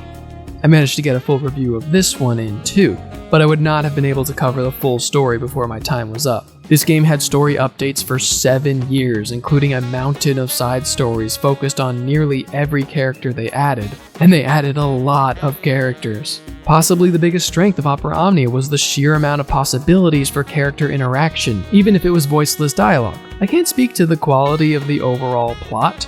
I know what got fans excited was seeing their favorites doing cool stuff together again, especially when compared to Dissidia NT, which had very little dialogue, actually none at all when it first launched. The gameplay was an interesting mix of traditional turn-based and Dissidia's BP-HP tug-of-war. I only had it for a short time and it didn't make that great of an impression on me, but its reputation is that it's one of the least predatory gacha games out there, letting players get by content pretty easily without ever needing to pay and giving them tons of free draws. So when someone makes an excuse for a particularly bad gacha game's monetization, just remember, it's never that necessary. 7 years is about as full a lifetime as you can get in the gacha world. But aside from Record Keeper, no Square Enix mobile game has had a fuller life than Final Fantasy Brave Exvius, released in 2015. On the surface, it's just the 500 millionth series crossover gacha game where you collect your favorite characters, and it is definitely that, but Brave Exvius' main draw is its totally original story with its own world and characters. A lot of characters.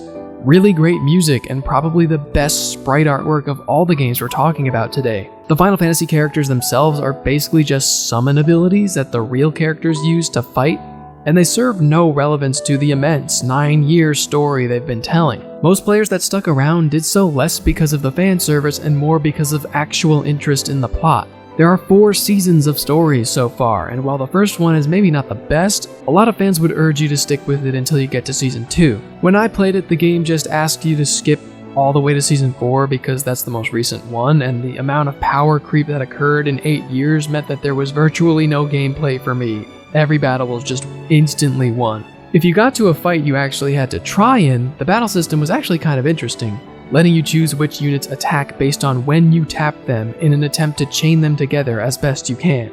Chaining acted as a combo multiplier based on the number of hits the attack delivered and the speed of the attack animation, legitimately requiring frame-perfect input by the player in certain instances.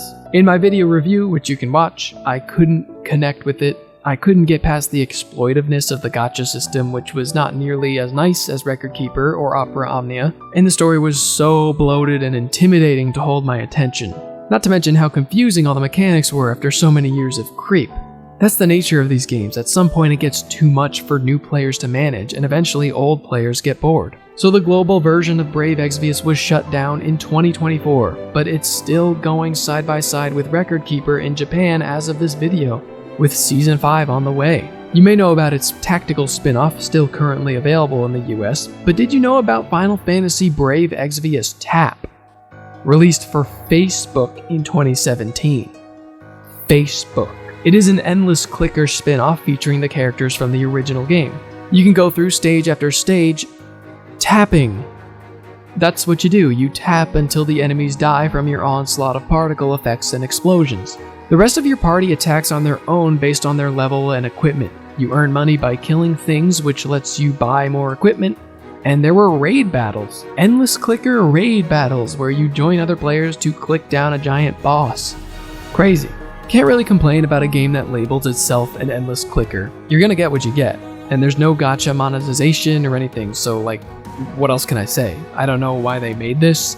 Maybe it was just to help Facebook steal our information, but it was shut down in 2 years, making room for Final Fantasy Brave Exvius Chocobo Run, released in 2019 for Facebook. It was a 2D side-scrolling racing game where you can compete with your friends, jumping off hills and flipping around doing tricks and stuff. It looks like a Flash game from Newgrounds or something. You gotta tap the button in the corner to try and even out your Chocobo so he lands parallel, otherwise you lose all your speed.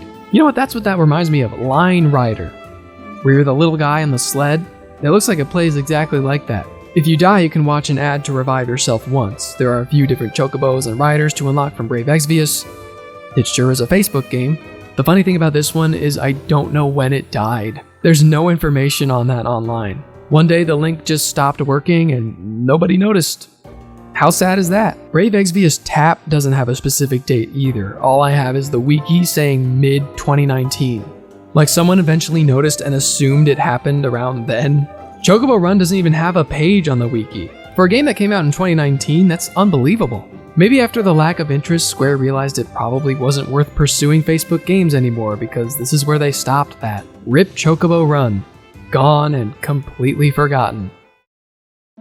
I guess now's the best time to mention Square Enix actually made Flash games to promote the series back in the day a couple times. Flash died in 2021 and took so many things with it. But here's a few made to promote Final Fantasy IV on DS, a card game called Get Wit. You may know who Wit is if you grew up on Final Fantasy IV DS. Like Blanca from Animal Crossing, he was a character the player could draw on and make whatever face they wanted. Canonically, he was a larval Eidolon owned by Rydia and is only found in the DS version of 4. So as a way of promoting new content on this release, they made Wit the titular character of this card game that plays similarly to Old Maid. Well, it's almost the opposite. In the classic card game Old Maid, players want to hand off the only card in play that doesn't have a match, because you can discard cards that do match. First player with an empty hand wins. In Get Wit, the first player with an empty hand loses, so if you get Wit, you know you're safe, as he can't be discarded. You gotta get Wit. You want to buy Final Fantasy IV DS now? Next is Millionaire, another card game that plays similarly to a classic called President. One card gets discarded, and then each player subsequently needs to play a higher card than the last, otherwise you pass, with the goal being to empty your hand first. That's that. If you trigger certain rules, you can see a summon animation play in the background, that's cool. Final Fantasy IV DS had some minigames built into it, and they all revolved around Wit. Your high scores in them would determine his stats and reward you with items. One of them, Rydia's Mathematic Minute, was also made available via Flash before it died. It was a game where you made equations that equal 10. Pretty cool. Now there were other games they wanted to promote too. As promotional material for its matching DS game, we got Final Fantasy Crystal Chronicles Ring of Fate's Gemini. It is literally just a matching memory card game where you flip things over to try and remember where all the pairs are. You know the one. We also got a game promoting a general family of games, the Ivalice Alliance. For a short period of time in the 2000s, Square was attempting to start that up as its own sub-series, but it didn't really go anywhere. Dive 2 Hunt, The Adventures of Sorbet, was a flash game available on the official Square Enix MySpace page in 2009. It starred Sorbet, a random NPC Moogle, brother to Mont Blanc from Final Fantasy XII.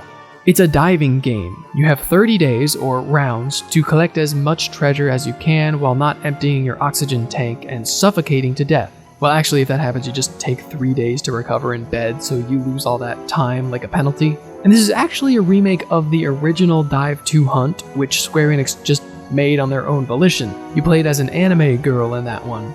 That version is archived via the Flashpoint archive, so the footage you're watching is my gameplay from that. There seemed to be a lot of changes in the Sorbet version, but unfortunately that did not survive the Flash Purge. Finally, we have a promotional Flash game for a WiiWare title. Final Fantasy Crystal Chronicles My Life as a King Part-Time Job at the Chime Bar is a Diner Dash-esque ordering game. Customers come in with an order, you gotta make it to their liking and deliver it fast or else they get mad and leave. You've probably played something like that before. And that reminds me, Final Fantasy Crystal Chronicles My Life as a King itself is a dead game. Released exclusively for the Wii in 2008, it was a fairly beloved city builder, but instead of taking a bird's eye view, you were a boots-on-the-ground king.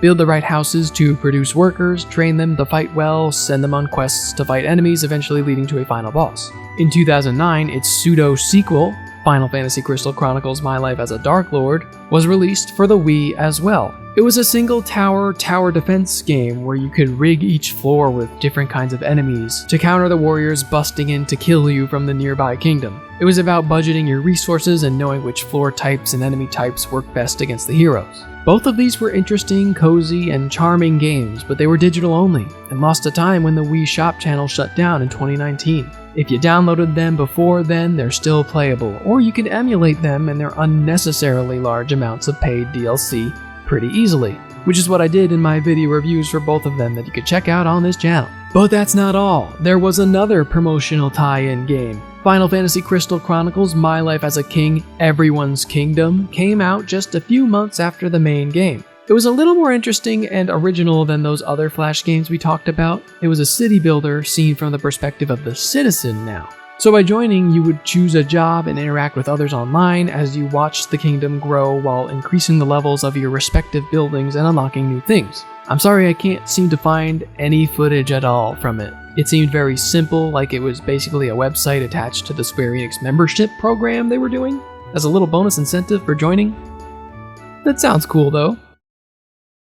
I know this video is just an assault of information, but we are nearing the end. The next set of games I have deemed as the Crystal series. They are united by being Final Fantasy games in every shape and form except title, and it bothers me so very much. I reviewed the only somewhat surviving game from the series, Crystal Defenders, which is dead on every platform except the PS3 and Xbox 360 stores for as long as they're around. Its successor, Crystal Defenders Vanguard Storm, was released exclusively for iPhones in 2009 and is therefore lost on any iOS newer than 10. The first one was a tower defense game where the towers were jobs from the Tactics series, but this one was much different. It's a little more Plants vs. Zombies style. Each job runs their own specific attack pattern, and enemies will start moving in with each passing wave. Between waves, you're free to drag and drop everyone on your side before the timer runs out to try and set up the most efficient attack sequence to clear out as many monsters as possible. When time's up, all units attack, and then the remaining monsters march forward. Simple. It sounds like a pretty fun and unique game, but I think it was only like 10 levels or something, super short, just like Crystal Defenders. I would have given it a shot if I could. The Crystal series made its way to Facebook with Knights of the Crystals, released in 2010. Like the others, it used jobs from the portable Tactics games, but it ended up adding a lot more with the major update called the Ultimate Job System. adding in the Kabuki, the Valkyrie, and the Geisha, among others. The main quest featured PNG images of these jobs fighting in turn-based combat. Jobs had different stats and came with one unique ability to support the party. You'd earn XP as you went on until running out of stamina, you know how that goes. While waiting for that to recover, you had a different stamina bar to use for fighting other players. It was another way to earn XP and resources. Over time it lost popularity because, well, it's a Facebook game, but also because it became quite apparent that it was pay to win. And I mean really pay to win. Like, it wasn't pay for more gacha pulls, where you'd just be more likely to have good stuff. In this game, you paid money by directly purchasing broken items that made you better or gave you access to legendary tier jobs. You were just better, period. It's interesting to see how companies in real time had to figure out what the right balance was to satisfy their greed while also keeping free players on board so the game can actually stay alive. This was definitely an early failed experiment, only lasting a bit more than 1 year. Fans of stupid gimmicks rejoice with Voice Fantasy, released for iPhones in 2010. Here we have a rare single payment game, $3 to download and no microtransactions, the good old days. Voice Fantasy used original assets that were cuter than the average Final Fantasy, and instead of a gacha system, you summoned new units with your voice. You have to shout your hero's name, and by detecting the pitch and volume of your voice, it would determine what unit would join you. There was also some sort of chemistry system that would boost your units if they worked well together. I'm not exactly sure what this was really based on though. Like, if they had similar voices, they worked well? I don't know. The units also shout things whenever they attack, and that definitely didn't get annoying. All you did was watch them hit each other. It was an auto battler requiring no input from the player. The opposing forces just hit each other back and forth until someone died first. So the only form of interaction you had was screaming into your phone before starting the stage. And that's the stage. One main playable level where you fight a few waves until you get to the Demon King. Defeat him and you've beaten the game. The other modes were an endless score attack mode and a mode where you pit your units against each other just to see who would win. It was pretty much a tech demo. After experimenting with their voice range for a few minutes, players would realize they had sapped all the enjoyment out of the game already, leaving a lot of negative reviews on the App Store, where Voice Fantasy was sadly delisted in 2016. We have one more game to get to today, but before we do, I want to talk Chocobos for a second. It's become a sort of running gag on this channel to say that the Chocobo series of games don't count as Final Fantasy games. I still firmly believe that that's true. It's a different series spun off from another series, that's all. To be a part of the series, in my opinion, it's just gotta have Final Fantasy in the title, or at least use the Final Fantasy font and assets like the Crystal series of games we just discussed. But in my extensive research, I found even more Chocobo games than I originally thought existed, and a lot of them are dead. So for the sake of covering as many bases as possible and having this video be as comprehensive as it possibly can, I'm just gonna run through them all right now. If you want to learn more details, just look them up your damn self, okay? Here we go. The first one we know. Chocobo's Mystery Dungeon. Chocobo's Dungeon 2. Pop-Up Duel Online. That's an online version of a Chocobo minigame from another game. We got Chocobo World. Chocobo Racing. Chocobo Stallion. Chocobo Flight. Chocobo Game House. Chocobo GP. Chocobo GP Dash. Chocobo Panic. Dice Day Chocobo. Chocobo Day Mobile. Working Chocobo. Choco Mate. Chocobo's Balancing Act, Chocobo's Classmate, Chocobo's Chocoto Farm, Chocobo's Snowboard Glide, Chocobo's Crystal Tower, Chocobo and the Magic Book, The Witch, the Girl, and the Five Heroes, Chocobo Anywhere, Chocobo Anywhere 2, Escape, Ghost Ship, Chocobo Anywhere 2.5, Infiltration, Ancient Ruin, Chocobo Anywhere 3, Defeat, The Great Rainbow Colored Demon, and Chocobo and the Airship, a Final Fantasy picture book. Well, that's Final Fantasy in the title. I mean, it's right there. Oh, God.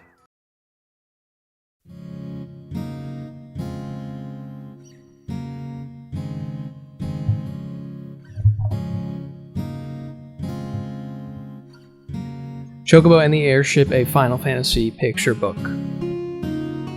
Kaboom! Chocobo watched. as the brilliant firework lit up the sky.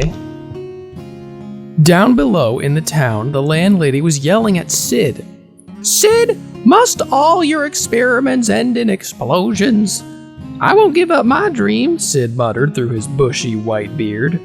"I'm going to build a ship that can soar through the skies." Sid's home had once been a vibrant and bustling town. Now it was almost empty of people. Monsters can pell-mell through the streets, stealing everything they could find. The boss of the monsters was the Djinn, a fiendish spirit of flame. He had been sending his fearsome flunkies to terrorize the town from atop his high-flying fortress in the sky. Sid and the rest of the townspeople were at their wits' end, with no way to stop the beasts, at least not until Sid could finish building his airship. Little Chocobo made up his mind to help Sid. They worked hard together, but their efforts failed again and again, often foundering in more fireworks. Still, Sid refused to give up. Through all their mistakes, Sid was gaining glimmers of hope, but with each failure, the people still living in the town were losing heart.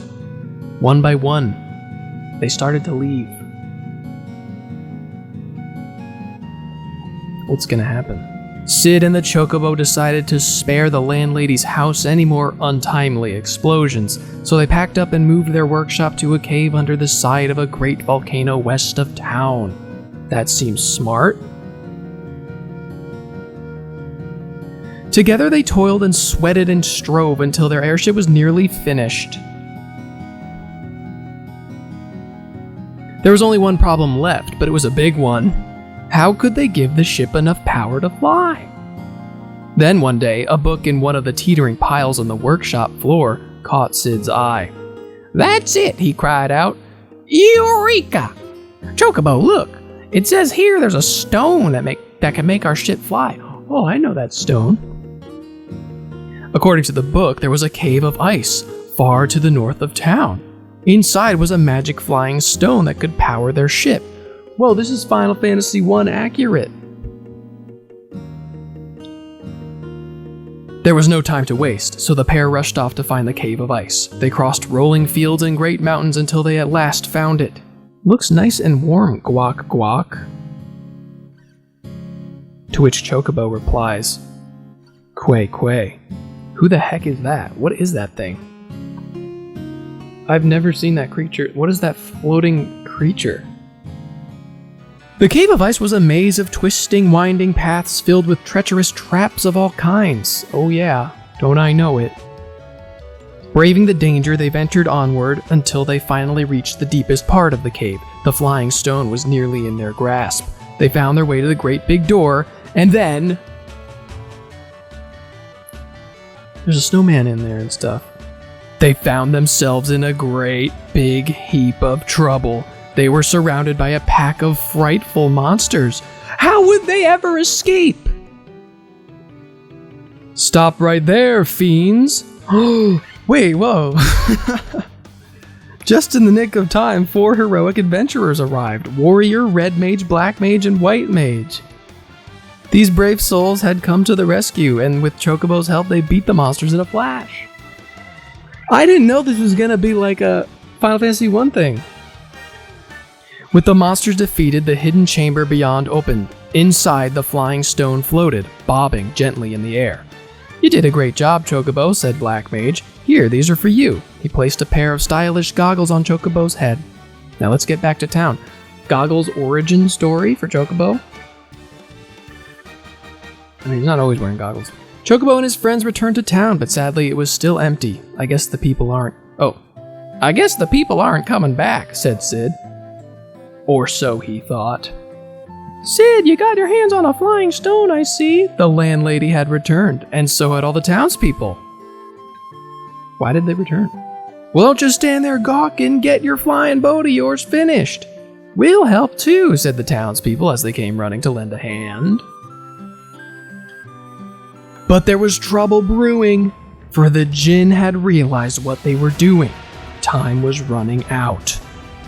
Rumble, rumble, rumble. The Djinn used his powers of fire to make the volcano erupt. It didn't stop the townspeople, though. They believed with all their hearts that they could finish the ship, and not one of them thought about running away. Well, why did you go in the volcano? I thought that would be a problem. Kaboom! With an explosion that shook the earth, the volcano erupted. But just as it did, something soared into the sky as fast as could be. Cid's brand new airship, filled with the hope of all the souls on board. It headed straight for the Djinn's flying fortress. Quay, quay, quay. Come on, friends, we got a town to save, said Cid. And so, Cid, Chocobo, and the adventurers leaped off the airship and into the big brawl at the flying fortress. The fortress was chock full of all the things that had been stolen from the town. The party made their way towards the Djinn, fighting off his monstrous minions as they went. Look at all those monstrous minions. I can't believe you made it all the way to my fortress. I, the great powerful Djinn, underestimated that airship of yours. But Cid was quick to reply. I never could have done it alone. My friends believed in my dream, and all our hopes together are what made it fly. That's why we won't lose now either. And so the showdown began. Look at that turn-based battle going on. That's pretty cool. That's a 6-party system there. Now that's Cid. That's Final Fantasy III Cid, right? Or at least based on that. The adventurers attacked the Djinn all at once, and so did Cid with his trusty hammer. See, it's designed about Final Fantasy III, but he's got the hammer like 4. Slowly but surely they gained the upper hand, and the Djinn found himself cornered. Drat, I'm in trouble now. Time to heat things up. Take this. The Djinn cast a powerful fire spell, and that spelled trouble for Chocobo and his friends. Chocobo, the book says he's weak to cold. Hearing that, Black Mage shouted, I'll cast ice magic at him. Once he's good and frosty, you do your thing, Chocobo. Black Mage quickly cast a blizzard spell, which practically froze the Djinn solid. Without wasting a second, Chocobo unleashed a mighty Chocobo kick. Thwackety, thwack, thwack. And so the villainous Djinn, who had brought much misfortune to the town, was defeated by the Chocobo kick and the Black Mage. I guess the other guys didn't do anything. The flying fortress began to collapse, but Chocobo and his friends managed to escape back to the airship. And they weren't alone. They took the Djinn and his monsters with them. I could tell they were sorry for what they did, so I brought them along, said Cid with a smile. With the airship packed full of friends old and new, Cid set a course back to town. Standing at the prow of the ship, Chocobo enjoyed the cool breeze on his feathered face as he gazed at the blue skies ahead. He thought about his friends. Cid, who had never given up on his dream even when it looked hopeless, and all the wonderful townspeople who had helped out even though they abandoned him. Each and every one of them had a special place in his heart.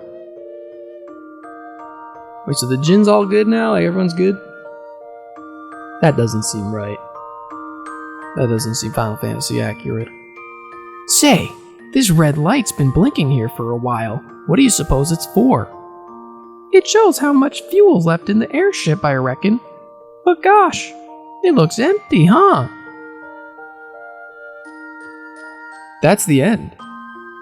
The end. That's how it ends? Oh no, we're out of fuel at the end.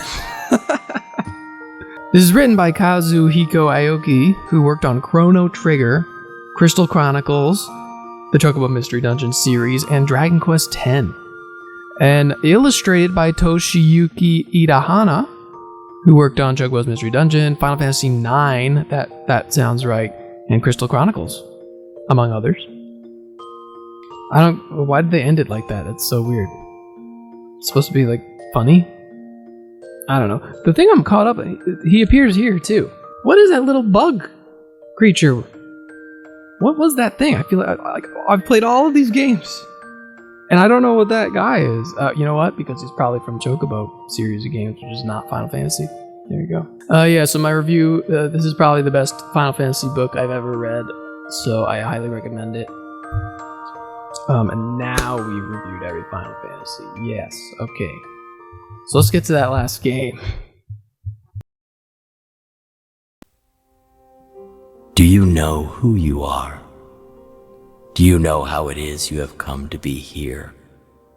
Do you know what you love, what you despise, whom you love, whom you hate? Do the answers to these questions well up within you? Our last game today is Mobius Final Fantasy, released for smartphones in 2015. Another microtransaction-filled gacha game, yes, but Mobius brought the production value not present in any of the other games in this video. Featuring A-Team members, producer Yoshinori Kitase and writer Kazushige Nojima worked on this game while they were developing Final Fantasy VII Remake. The goal was to create a mobile game that rivaled, or at least felt like, a mainline title. Pretty 3D graphics, a high-quality original story, its own SID, and an interesting new battle system. Nothing Square has made for smartphones even came close to this scope before or since. So Mobius Final Fantasy was celebrated among those who played it, and it was definitely mourned when it was shut down in 2020. It was so loved that, like Record Keeper, it was given its own questline among the numbered titles and major spin-offs in Theatrhythm Final Bar Line years after its death. Today, as of just a few months ago, an extremely dedicated fan has released The Blank Project, a complete rebuilding of the game in Unity that currently is playable up through the first chapter. He's calling on the community to join their official Discord, try the game for themselves, and report any bugs or feedback they might have. I can't imagine how much work that must be, but I'm glad I was able to check it out and get a feel for how it might have played. The story follows Wol. Yes, W-O-L like Warrior of Light, who wakes up on a new planet called Palamecia with no memories. That's what makes him known as a blank. All he knows is that none shall remember the names of those who do not fight. So he fights. He meets a knight named Garland, a princess named Sarah, a mischievous fairy who bonds to him, and they go on a quest to kill Chaos. Oh god, not again. No, it's not a remake, prequel, or reimagining of the first game. It just uses those elements to tell a new story. You can probably tell from the logo and the title, both referencing a Mobius strip, that infinite loops are going to be a theme here too. The battle system uses cards obtained from the gacha system that grant Wol skills. Attacking enemies will produce elemental orbs that you absorb to fill your drive gauge, and you spend that gauge to use your skills. So instead of turns being set in stone, you're actually required to hit enemies enough times with normal attacks to, in a sense, charge up your big moves. You can also use orbs to convert into a shield of the matching element, so when faced with an elemental boss, it's important to consider which choice might be the most useful. Enemies also have a stagger gauge that you can drain to stun them, because what's a modern Final Fantasy without one of those? Seemed interesting, but, you know, it's still gacha, so there's a big asterisk to the whole thing. One of the coolest parts of the game were its various collaborations with other games, something it has in common with so many of its other gachas, but that production value is what makes a huge difference. When there's a Final Fantasy VIII collab, you get to see Squall in his true 3D form, fully voice acted, going through a new Final Fantasy VIII adventure. That's super cool. When Gilgamesh shows up, he's extra self-aware and spends most of his time roasting Wol for being a boring blank slate protagonist. I enjoyed watching that. The Final Fantasy X event brought Tidus to Palamecia, and is confirmed by the creators, you know, who are the same ones who created 10, to be canon to that timeline, taking place between 10 and 10-2. If you know what happens at the end of 10, you know how that can reasonably work. They did the same thing for Lightning when her crossover showed up. Since she goes away for a while between 13-2 and Lightning Returns, they added a Mobius story taking place there. There's even a story that takes place between Final Fantasy XII and 12 Revenant Wings. Fanservice was done right with Mobius. It's too bad it's all lost now. It's a shame when games like that go tossed away by their own creators.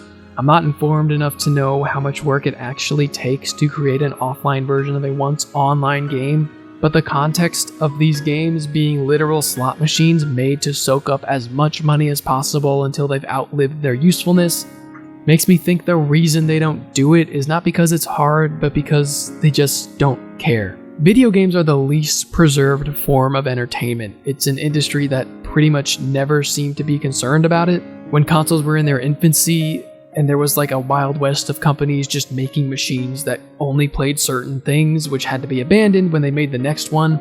It was just something that had to be done. But in the age of emulation, we should have higher standards. You'd think it'd be better by now, but outside of an unofficial capacity, it's actually worse. Companies have tried to stop making backwards compatible consoles, and the gamers fought back, which bought us some time.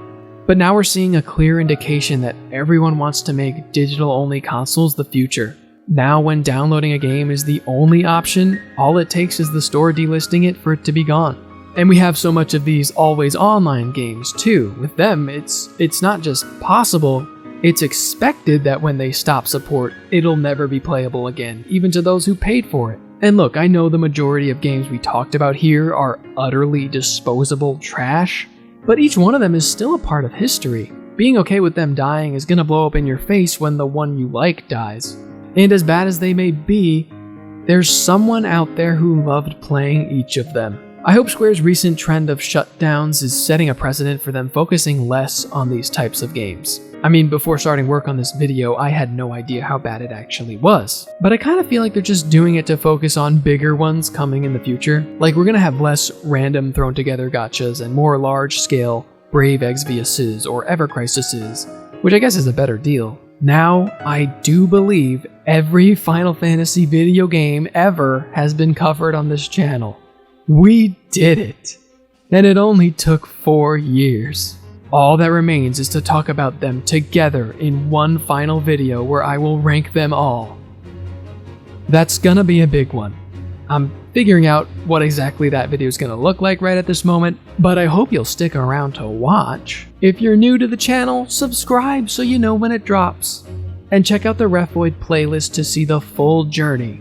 Join the Discord for any updates and to hang out in the cool community we got. And if you want to support me, you can for $1 by joining the Dollar Crew. That's the join button right next to subscribe. The Dollar Crew gets early video access, a special Discord channel, and they get a great big thank you at the end of every video. I never actually plug it, so I'm doing it now, but that's that. If you're new here, thanks for watching. Hope you have a whole playlist you're excited to go through. If you're old here, I love ya. Let's keep going. The big REFFOID conclusion video coming up next. Okay, that's it. Thank you for watching. My voice is dying. Goodbye.